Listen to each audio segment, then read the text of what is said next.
Shri Gurubhyo Namaha. Pranams at the lotus feet of Shri Sadguru.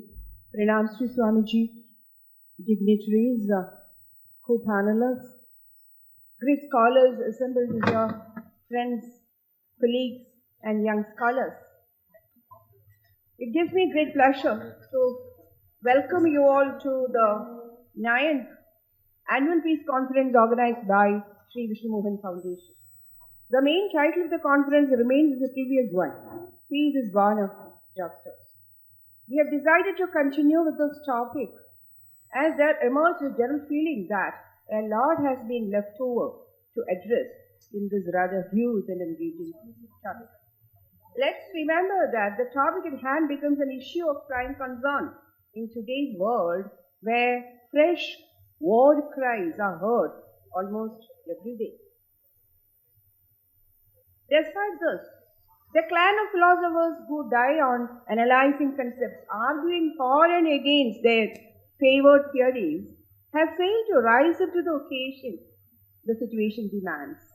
There was no dearth for philosophical explorations on the relation between knowledge and virtue, as we have heard famously from Socrates, but none of this got reflected in the experience of scholars around.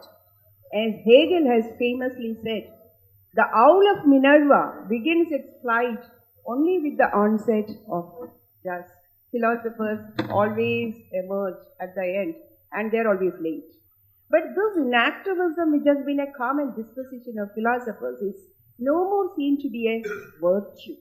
Theory is for praxis. It's here that religious organizations like Sri Vishnu Mohan Foundation come to our aid.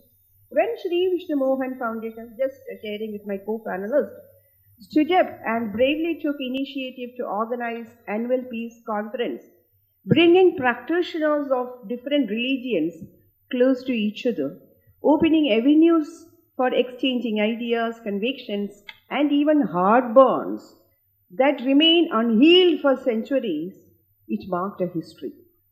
The initiative taken by the foundation to organize a collective thinking on this has been lauded by many.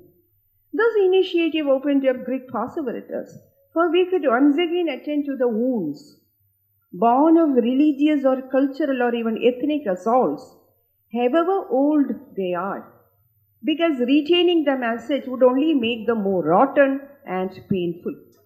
In the past peace conferences, we have heard woes of Jews here. Bose, where is Bose here? Bose was here. We were almost in tears, I think the year before last, when he spoke on the woes of Jews in India and in Israel, of the Buddhists in Sri Lanka, and that of the Hindus in some of the Southeast Asian countries. Let these wounds remain open, or let us open it up, and the wounds shared, for that alone would help it to get healed. This kind of repairing for the loss is something a routine educational institution will never be able to do. For those are places where we push the social ills and religious atrocities and such problematic occurrences neatly under the carpet. We sweep it neatly under the carpet and pretend as if everything is fine, clear, and good.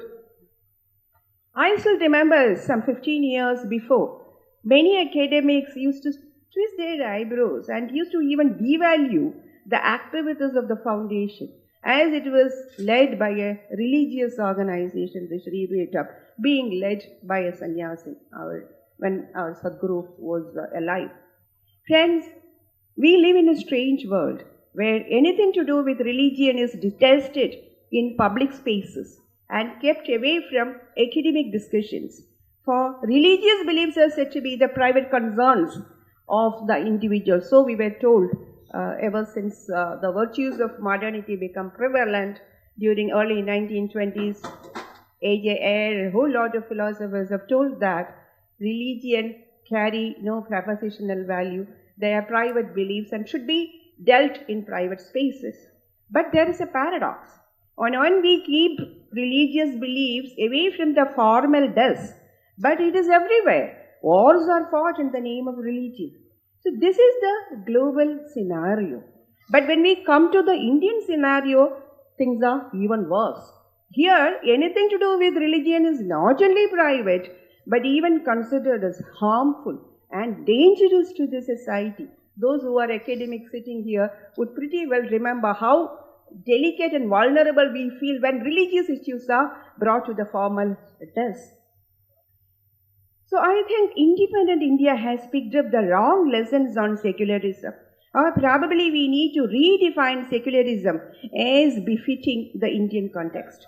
Remember, we have stripped off all that is valuable from school syllabi as it carried religious symbols. We no more teach Bible or Bhagavad Gita because they carry religious symbols. Fearing that it might offend our constitution with its pronounced secularism. Neither the policy builders nor the executors realize that we are throwing off the baby along with the bathwater.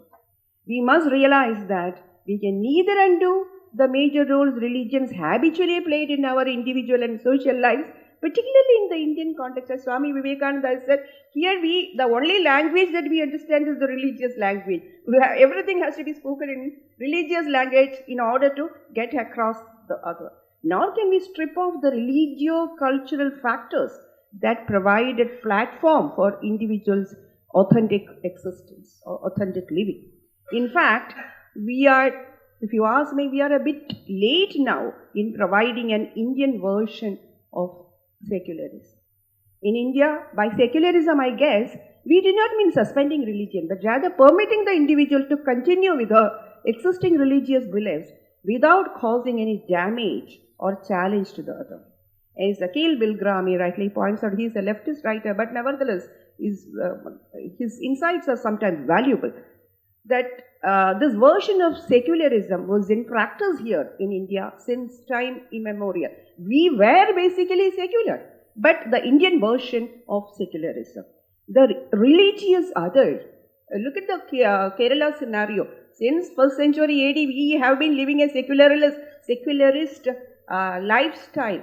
But here, the religious other was never a hell as Sartre would have it, but a useful mirror extended before the self to see his or her own image in a better fashion. So the religious other was a very useful entity, not the hell as the existentialists would fear. So today, our academic fraternity across the country would concede that Sri Vishnu Mohan Foundation's pronounced religiosity is its strength, not its weakness.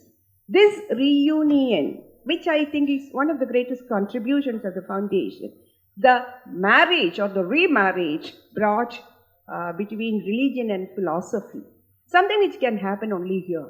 Because very often I have told the community who's sitting before me that here I can speak out my mind. So this reunion of religion and philosophy has been a fundamental position of the foundation. Theory without praxis. I remember Professor Bhatt who used to reassert this fact. Theory without praxis has never been encouraged in Indian thought. Prayojanam anuddishya na mandobi pravartade. So prayojana vichara is a major constituent in every theorizing exercise. We would thus philosophy fructify in religion. Our Sadguru used to tell us that the plurality in religious positions, which was opposed by many logisers during 19th century, she says it should be seen as its virtue, not as its defect, as early analysts accused. Plurality is only with regard to the methods and approaches, not on the goal. Governor Saab has beautifully spoken about all that. I was complaining to Swamiji that he has left nothing for us to speak because he is exhausted. All that has to be said. So whatever we are going to say is just footnote to what he has already said. So it's like, Sri Sadguru says, it's like climbing the hill from the different routes. One cannot challenge the other route. At the top, everyone is together. Further, she says, Sadguru, it is not important, as Swamiji said in the Anugraha Prabhashana, it's not important to who you pray, but what is significant is whether you pray and how you pray. Now let me problematize the topic under considerations, that is, peace is born of justice. First, let's start from the obvious. We know that justice is the means and peace is the end. Governor Sahib has given a different version of it, but I am also coming to the same conclusion. Justice is not what, justice in the Indian context is not what the West speak of. We have different connotation for that. So we know that justice is the means and peace is the end, rather the ultimate end of everything. The role of justice as the means to peace is also evident. Where there is war, be assured that there is some sort of injustice being done, either presently or sometime it would have happened in the past. Just as cleanliness is a state when the dirt is removed, so to peace is a state when injustice has been removed. There is a clear causal relation between justices and peace. So given this causal bonding, we need to focus on the cause, namely justice, and leave it at that, because peace is an automatic outcome of it. Justice today wears a secular attire, and that is what worries us, because we don't understand what this justice after all is, because we cannot put it in our Indian linguistic terms. That is what Governor Sahib was saying, that it is not justice what is significant, it is wisdom. Because he realizes that it is the European notion of justice is alien to the Indian conceptualization.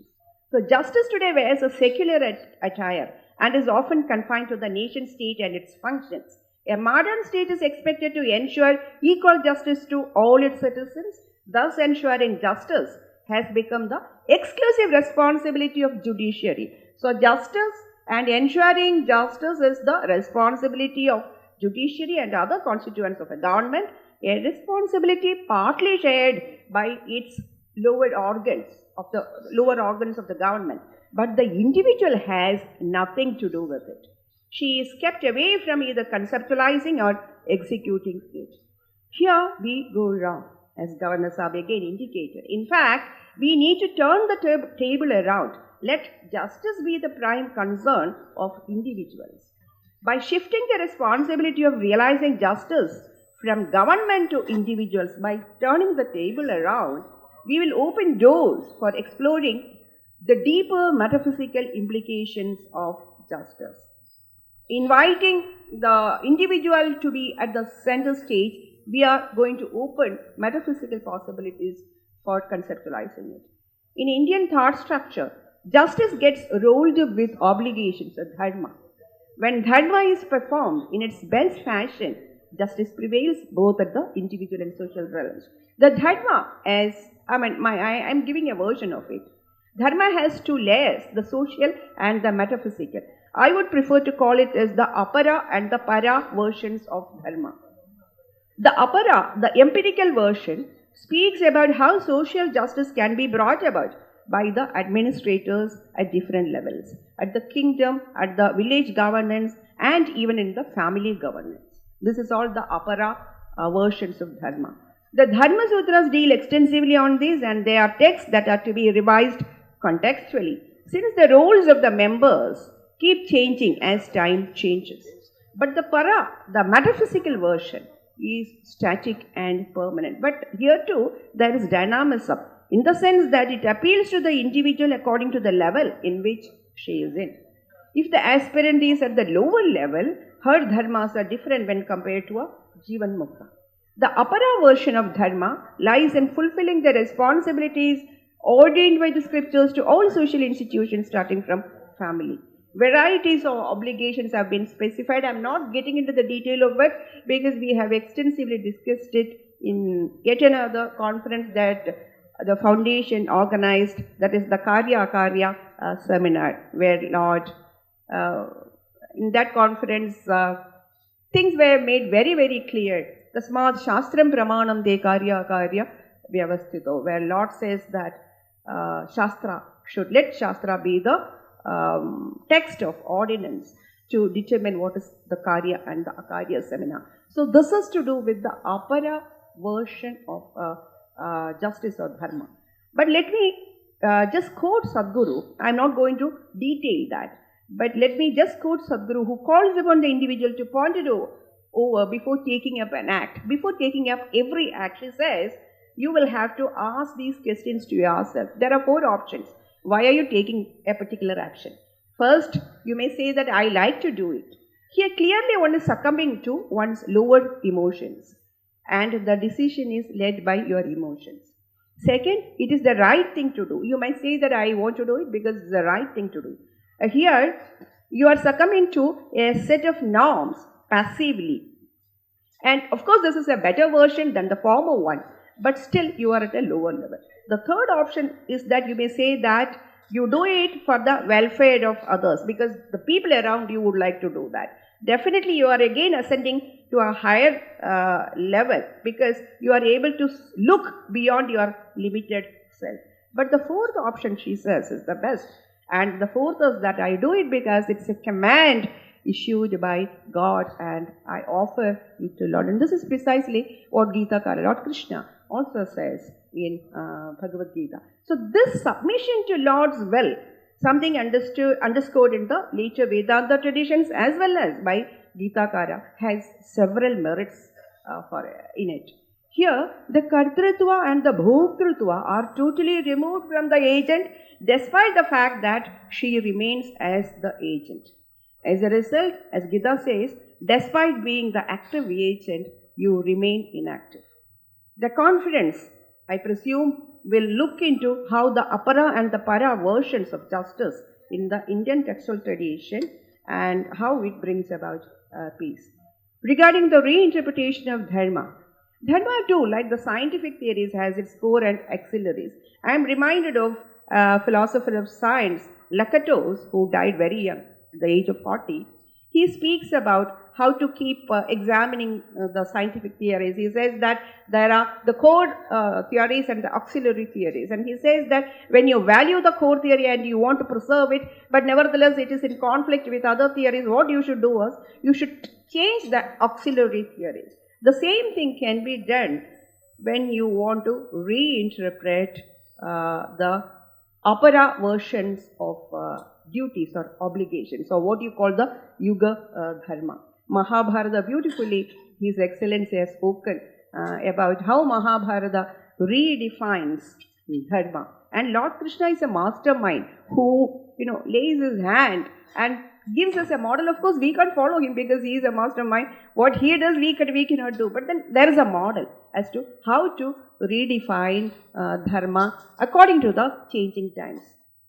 In our own times, we have Mahatma Gandhi, who is again a brilliant genius in reinterpreting Dharma. Whenever people point to him about the conflicts of between two dharmas, then he very effectively and creatively lays his hand and then resolves it. And he says that, of course, you need to reinterpret Dharma, otherwise it will become obsolete. But then, everybody is not empowered or entitled to do that. There are two qualifications for one to lay his hands in redefining Dharma. The first thing he says, I'm quoting Mahatma Gandhi, first he says that he should not have any private or personal agendas in mind other than the desire to contextualize the principle in a befitting manner, change according to the changing times. Second, in his inner conscience, he says his inner conscience, the Antakarana, should be crystal clear that there is the least possibility of his treatment of the principle being vitiated by any bias. Now let me address the Para version of Dharma, again spoken beautifully by the governor. I just cannot help but remembering what he has said. This is the metaphysical version, as Yajnavalkya has told us in Brihadaranyaka, that individual is always at the center of every philosophical exercise. Swamiji, in his theme note for the conference, has beautifully said that the individual, the fulcrum of the world is the individual, at least according to Indian philosophy. All idealistic streams, be it the Buddhists, the Jainas, or the Vedantic traditions, place individual at the center. Starting from the Upanishadic literature, philosophy as such has been focused on the individualistic perfection, clearly for metaphysical reasons. The metaphysical reasons, as you all know, Jiva Brahmaiva Napara. It is the Jiva, the phenomenal self, caught in the vagaries of the apparent realities, will have to be saved, and that is the sole enterprise involved in it. Sadhguru is of the view that the individual is the prime mover. Her thoughts, speech, and actions are to be tuned for her own spiritual uplift. The discussion thus takes a turn towards justice due to the individual self. Now remember, we are talking about justice onto one's own individual self. We have to pay justice to our own self, the jiva, the phenomenal self, caught in the apparent reality. Interestingly, the apara obligations that we discussed a little while ago, the duties to other agencies, be to the nature or to the other sentient beings, are all ultimately obligations to one's own self. There is an interlinking between these two. It may appear as if that we are doing good to the other, but the ultimate goal is one's own spiritual uplift. Let me recapitulate the formula I devised in the last peace conference, wherein I have said that Dharma speaks about a set of duties one will have to perform that fetch. The formula is this. This is a formula given by Lord Krishna, that when you perform duties, the material benefit goes to the other and the spiritual benefit goes to the self. Now, this would work because given the findings of Yajnavalkya, if Yajnavalkya is right, that Atmavare dashtavyo navare patihop kamaya pati prayo bhavati atmanastu kamaya, everything is being done by one's own self, because the self, the individual doesn't see anything in the world other than the self, and anything that he cognizes is meant for the benefit of the self. Given this self-centeredness of the individual, if this is right, well then the individual will not do anything for the other, come what may, or whichever text may give ordains. But if this doing good for the other is one's own spiritual benefit, that might work. Well, things go different. So this is the shift here. Here the ordained dharma is not sheer norms, injunctions that one will have to do normatively. There is metaphysics attached to it. So when you have the metaphysics added, this gives a fresh flavor to everything. And here things fall in place. The society runs on its own when the individual takes care of his spiritual well-being. So it tells us that by giving away, the Ishavasya Upanishad beautifully says about it. In fact, the Karma Yoga that you see in Bhagavad Gita has its roots in Ishavasya Upanishad. Masters are here. I am scared to speak about that. Tena tyaktena bhunjidaha. By giving away, you may yearn. So this formula of giving away and earning is the technique of doing good for the other and good for the self. The focus is always the self, no doubt about it. But it also brings the other into the circle. And there is one single exercise which brings the other and the self together. And there is a bond in that. This formula devised in Ishavasya, later elaborated by the Gitakara, elaborates on how to remain inactive even amidst busy performance of functions. In fact, there is no parallel concept available to this para version of justice. Due to lack of other term, I am using the term justice, as I totally agree with His Excellency that justice is not we exactly mean here. So there is no parallel concept available in Western thought for this para version of justice. I would argue that the apara sense, the social justice, is only an extension to this metaphysical or the para sense of justice.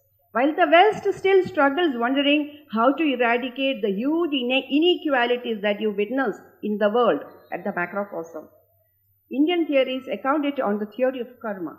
The entire philosophy is focused on the individual, employing this formula that I have cited a little while ago.